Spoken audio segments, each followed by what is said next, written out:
За нешто повеќе од 100 дена, оваа влада врати долг од 100 милиони евра и во текот на овој месец сметката ќе биде на позитивна нула. Изнесе денес премиерот Христијан Мицкоски прашан за состојбата со долговите на институциите и јавните предпријатија. Од минус 200 милиони евра или отприлика минус 12 милиарди денари можам да кажам дека веќе овој месец очекуваме да бидеме на позитивна нула.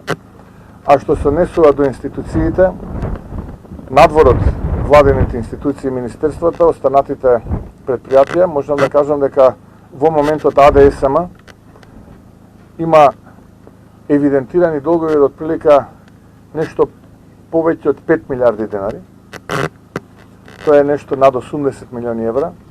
Фондот за здравство и се работи на санирање и намалување на истите. Фондот за здравство е исто така околу 5 милиарди денари, веќе 2 милиарди денари ќе бидат вратени овој месец, ќе бидат вратени оваа година, ќе се обидеме во следната година целосно да дојдеме до состојба нула.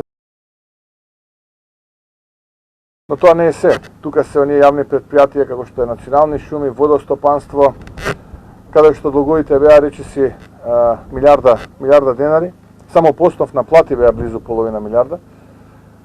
Или ако се собере, можам да кажам дека не само што го беа потрошиле буџетот за помалку од половина година, туку и долговите кои што беа големи се бројат во она кој што го затекнавме, се бројат прилика околу 1 милиарда евра.